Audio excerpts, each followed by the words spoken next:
Capas são muito usadas na literatura e no cinema, como tendo poderes sobrenaturais, o símbolo indispensável para os super-heróis, como a capa do Superman e a capa da invisibilidade do Harry Potter.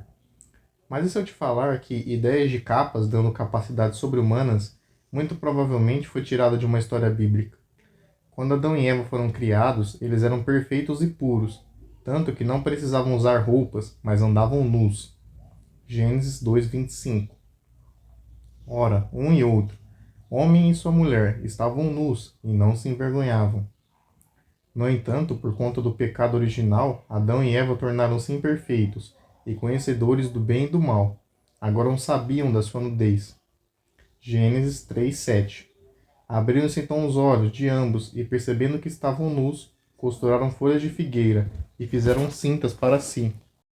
Então o Criador os expulsou do jardim, mas antes fez para os dois vestimentas de pele, muito provável que de cordeiro, que seria um dos motivos para Adão e Eva não terem morrido de imediato, depois do seu pecado, pois a morte de um animal era uma expiação temporária de pecados. A morte dos animais desviou a ira de Yahweh contra Adão e Eva por um curto período, além do cordeiro ser uma alusão ao futuro sacrifício do Messias. João 1:29.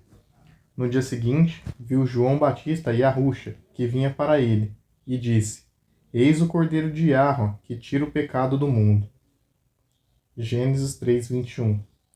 Fez Yahweh vestimentas de pele para Adão e sua mulher, e os vestiu.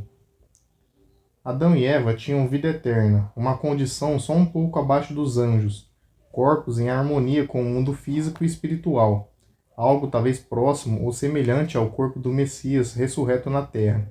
Mas por conta da desobediência de Adão e Eva, foram amaldiçoados e perderam seus atributos. A vida fora do Éden seria difícil. Terra infértil, temperaturas extremas, feras selvagens. Nesse cenário, um dos propósitos da veste, além de vesti-los, seria dar a força necessária para Adão suportar essas adversidades. Trabalhar no campo para conseguir sustento, construir moradias e sustentar filhos num ambiente hostil é uma mudança drástica para quem somente passeava e comia frutas num jardim paradisíaco. Só que a história da roupa de Adão não acaba aqui. Outras personalidades bíblicas também a vestiram. Essa história é descrita no livro dos Justos e Achar do 7, do 23 ao 32. E Cush, filho de Cã, filho de Noé, tomou uma mulher naqueles dias, em sua velhice, e ela deu à luz um filho, que chamou seu nome Nimrod, dizendo: Naquele tempo os filhos dos homens novamente começaram a se rebelar e transgredir contra Yahweh. E a criança cresceu, e seu pai o amava de sobremaneira, pois ele era o filho da sua velhice. E as vestes de pele que Deus fez para Adão e sua esposa, quando saíram do jardim, foram dadas a Cush, porque após a morte de Adão e sua mulher, as roupas foram dadas a Enoque, filho de Jared. E quando Enoque foi arrebatado para o Criador, deu-as a Matusalém, seu filho. Com a morte de Matusalém, Noé tomou e as trouxe para a arca, e elas estavam com ele até que saiu da arca. E em sua saída, Cã roubou aquelas roupas de Noé, seu pai, e ele as levou e escondeu as de seus irmãos. Cã gerou Cush, seu primeiro filho. Deu-lhe as vestes em segredo, e estiveram com Cush por muitos dias. E Cush também as escondeu de seus irmãos. E quando Cush tinha gerado a Nimrod, deu-lhe as vestes, pois o amava. E Nimrod cresceu, e quando tinha 20 anos de idade, ele vestiu as peças de vestuário. E Nimrod tornou-se forte quando ele colocou as vestes. E Yahweh lhe deu poder e força, e ele era um caçador poderoso na terra. Sim, ele era um poderoso caçador em campo, e ele caçava os animais, e edificou altares, e ele ofereceu os animais diante do Eterno. E Nimrod fortaleceu-se, e ele se levantou de entre os seus irmãos, e ele lutou nas batalhas de seus irmãos, contra todos os seus inimigos ao redor. E Yahweh entregou todos os inimigos de seus irmãos em suas mãos, e Yahweh o fez prosperar frequentemente em suas batalhas, e reinou sobre a terra. Nimrod foi o primeiro rei sobre a terra e responsável por criar a cidade de Sinar, Nínive e Babel, que se tornaria Babilônia.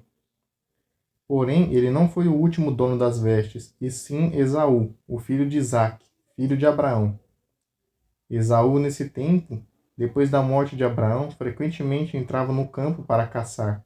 E Nimrod, rei de Babel, o mesmo foi Anrafel. Também frequentemente ia com seus homens valentes para caçar no campo, e para andar com seus homens na viração do dia. E Nimrod estava espiando Esaú todos os dias, pois um ciúme foi formado no coração de Nimrod contra Esaú. E um dia foi Esaú ao campo para caçar, e ele encontrou Nimrod andando no deserto, com seus 2 homens. E todos os seus homens valentes e seu povo estavam com ele no deserto. Mas eles se afastaram a uma distância dele, e foram em diferentes direções para caçar. E Esaú se escondeu de Nimrod, no deserto. E Nimrod e seus homens, que estavam com ele, não o viram. E Nimrod e seus homens frequentemente iam ao campo, no refrescar do dia, para saber onde seus homens estavam caçando. E Nimrod e 2 de seus homens, que estavam com ele, chegaram ao lugar onde ele estava, quando Esaú saiu de repente de seu esconderijo, tirou a espada, apressou-se e correu para Nimrod, e cortou-lhe a cabeça. E Esaú travou uma luta desesperada com os 2 homens que estavam com Nimrod, e quando eles gritaram por causa dele, Esaú voltou-se para eles, e os feriu até a morte com sua espada. E todos os homens valentes de Nimrod, que o tinham deixado para irem ao deserto, ouviram o grito à distância, e eles conheciam as vozes desses 2 homens. E eles correram para saber a causa disso, quando encontraram o seu rei e os 2 homens que estavam com ele, mortos no deserto. E quando Esaú viu os homens valentes de Nimrod vindo à distância, ele fugiu, e assim escapou. E Esaú tomou as vestes valiosas de Nimrod, que o pai de Nimrod tinha dado a Nimrod, e com o qual Nimrod prevaleceu sobre a terra. E ele correu e as escondeu em sua casa. E Esaú tomou as vestes e correu para a cidade, por causa dos homens de Nimrod. E ele veio à casa de seu pai, cansado e exausto da luta, e ele estava pronto para morrer de tanta amargura, quando ele se aproximou de seu irmão Jacó e sentou-se diante dele. E aqui depois é a passagem que Esaú vende sua primogenitura a Jacó por uma sopa de lentilhas. Esaú matou Nimrod. É um feito muito incrível da parte dele e uma curiosidade interessante sobre sua pessoa. Aqui termina a história de Achar sobre a capa de Adão, com Esaú como o último dono, e depois dele não se sabe o paradeiro da roupa. Talvez foi sendo passada aos seus filhos, já que eram príncipes e hábeis caçadores. Porém, outra hipótese é que ela foi pega por Jacó e depois dada a José. Gênesis 27:15. Depois tomou Rebeca a preciosa roupa de Esaú, seu filho mais velho, roupa que tinha consigo em casa, e vestiu a Jacó, seu filho mais novo. A passagem que Jacó se passa por Esaú para roubar sua bênção de seu pai, Rebeca pega uma roupa preciosa de Esaú, e que estava na casa. Em Achar, Esaú, depois de matar Nimrod, esconde as roupas de Adão em casa. Gênesis 37:3. Ora, Israel amava mais a José que a todos seus filhos, porque era o filho da sua velhice, e fez-lhe uma túnica comprida. Túnica no hebraico é ketoné, mesmo termo usado para a roupa de Adão, dada por Yahweh em Gênesis. Na minha visão, o único que chegou a usar efetivamente a túnica de Adão foi Nimrod, que dizem que aquecia o corpo no frio e refrescava no calor, dava visão de águia, rapidez de um leopardo, força de elefante e coragem de leão. Segundo Yachar, Enoque e Matusalém se tornaram reis por sua sabedoria. Noé e Jacó eram patriarcas pacíficos, e Esaú já era um hábil caçador antes de obter a túnica. Então, que os mesmos somente guardaram a túnica de Adão como uma herança, passada de geração em geração, pois foi um presente de Yahweh dado a Adão e Eva. Muito obrigado por me acompanhar até aqui. Se você gostou dessa curiosidade bíblica, se inscreve e deixa o like.